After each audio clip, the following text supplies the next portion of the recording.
otro tema, también me gustaría preguntarles ustedes cómo ven esta, porque también es algo que se presenta como algo bueno a este gobierno y es el aumento al salario mínimo nominal, ¿no? Que pasa de 88 pesos en el 2018 a 248, que fue la última elevación en este año.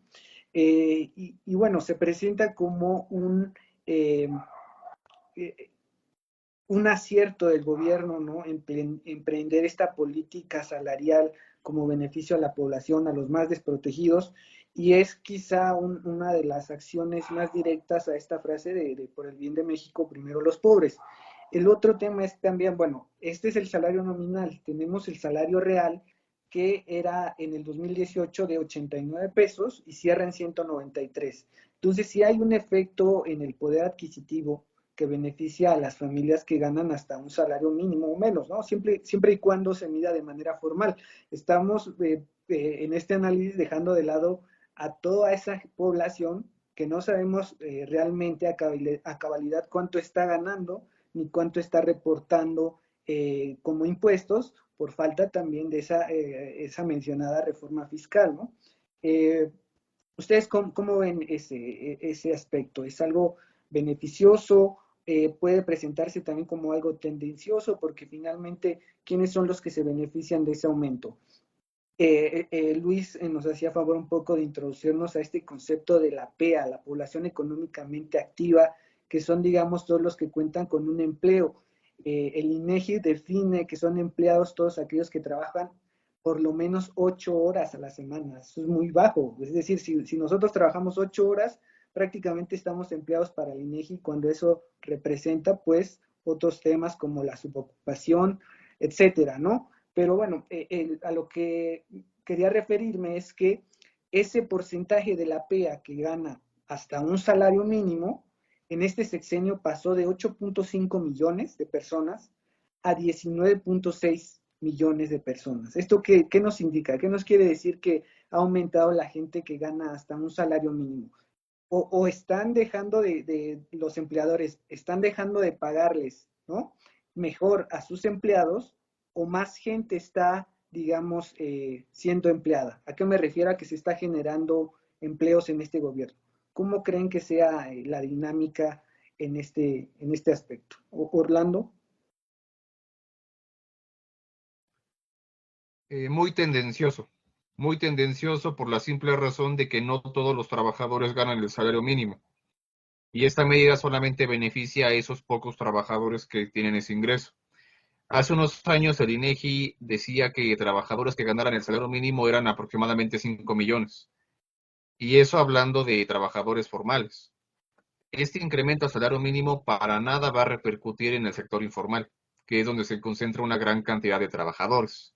Entonces, en realidad hay un efecto distributivo muy pequeño y muy marginal, pero que de forma muy tendenciosa de los medios de comunicación se hace creer como uno de los grandes logros de este gobierno, cuando realmente el mercado laboral es mucho más grande y muy complejo.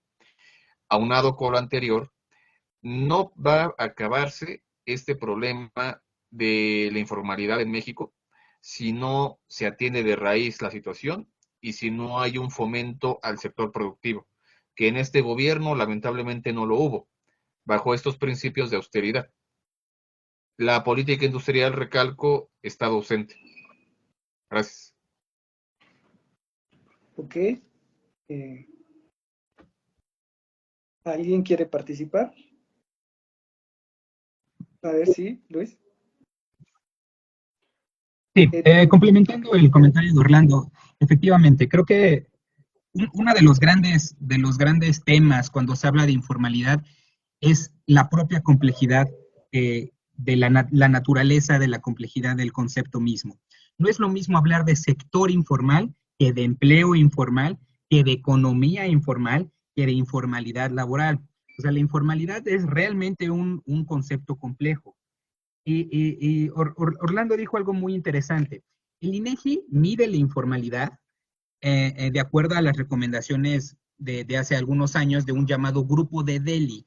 Es decir, a través de la información que reporta la ENOE, el INEGI hace sus propias estimaciones de la informalidad.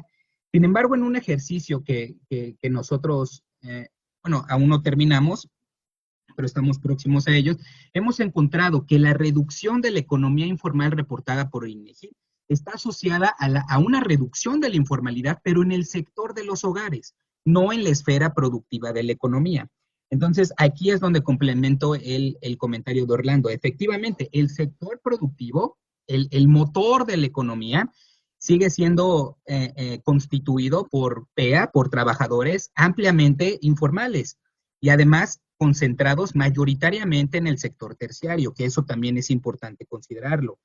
Gran parte de los trabajadores están, sí, repito, insisto, embaucados en la informalidad en el sector terciario y no necesariamente la reducción de la economía informal que reportó el INEGI en la última medición de la informalidad tiene que ver con una reducción de la informalidad dada el funcionamiento del sector productivo, sino el sector de los hogares. Entonces, esto evidentemente hace explícita una necesidad de voltear a ver qué es lo que está pasando con el sector productivo de la economía, porque llegamos prácticamente, y esto es muy viejo, no es realmente de este sexenio, o sea, el sector productivo de la economía mexicana viene atorado desde hace 4 décadas, entonces